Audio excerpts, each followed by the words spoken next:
Hello there. My name is Gwendolyn Davis. I am so passionate about health and wellness and in living our best life because it's 100% possible. And the journey can be enjoyable as we learn and figure out more and more about ourselves. So let's talk about a few things here. What's one of the things that's stopping you from getting the result that you want? Well, it's yourself, right? Your primitive brain making excuses, throwing a fit to get your way, to do what you want, even though you're mad at yourself for doing what you said you weren't going to do anymore, but you did it anyway, right? Even though you have an idea of what it is you want, but it's so hard to get there. So I'm here to cheer you on and tell you to keep pressing forward. Old habits are strong.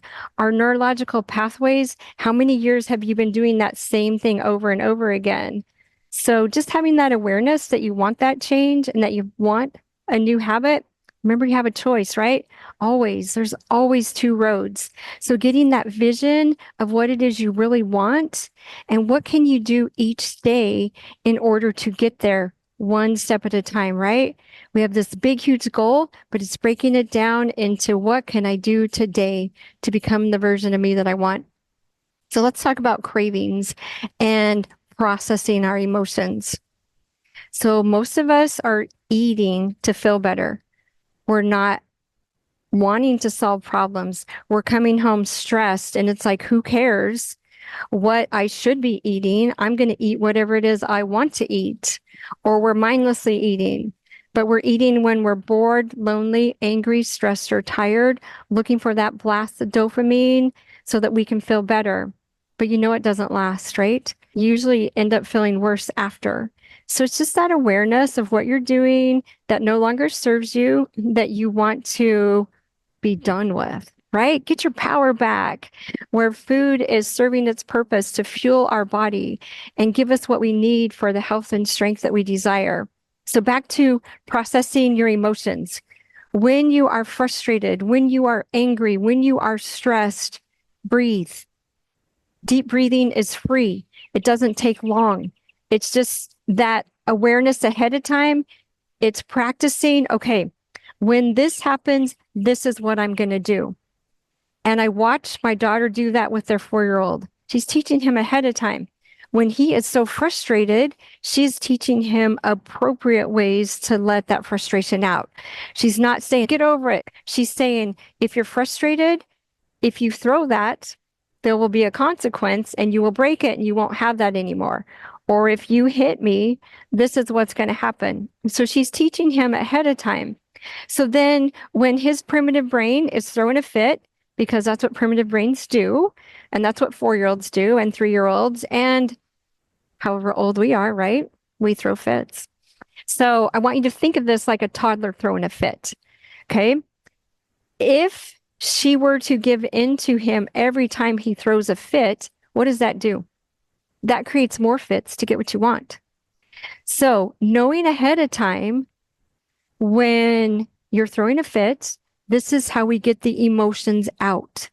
And it was so powerful the other day because the 4-year-old, he was having his meltdown. He was upset. He couldn't ride his bike longer and like very upset.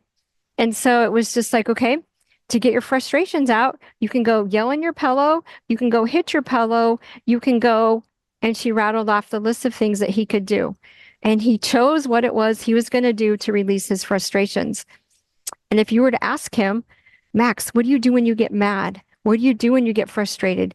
He's like, well, I can go yell, or I can go hit my pillow, or I can throw something if it's not going to hurt it. He's like, I know if I throw it on the ground, it might break. So maybe I'm going to throw it on my bed. Okay. So he's learning to process those emotions, learning to get them out, and then he's fine, right? So what are you doing with your emotions to process them? Breathing is one of them. Do a brain dump for 3 minutes, 4 minutes, 5, where you're just writing all the stuff out to get the frustrations. Because anytime you're upset, it's increasing your cortisol, it's causing more stress. And that, my friends, is hurting you. It is not good. And so just learning to process those emotions and not give in every time your primitive toddler brain is throwing a fit. And one other note, don't let yourself get starving, because when you're starving, you're going to give in to the fit and you're not going to care what you're doing. If you're tired, you're not going to care and you're going to give in to the fit and the excuses that your primitive brain is giving you. So it all boils down to these basic habits of making sure you're getting enough sleep, manage your stress, planning ahead, food that will help fuel your body and process your emotions. Enjoy the journey, my friends. This does not have to be hard.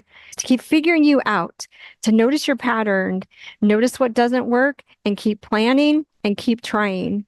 Keep figuring things out of what will work for you. Planning is where you get your power. Okay, my friends, you got this. One step at a time. The investment of you is worth it. Yes, it's so worth it. Bye.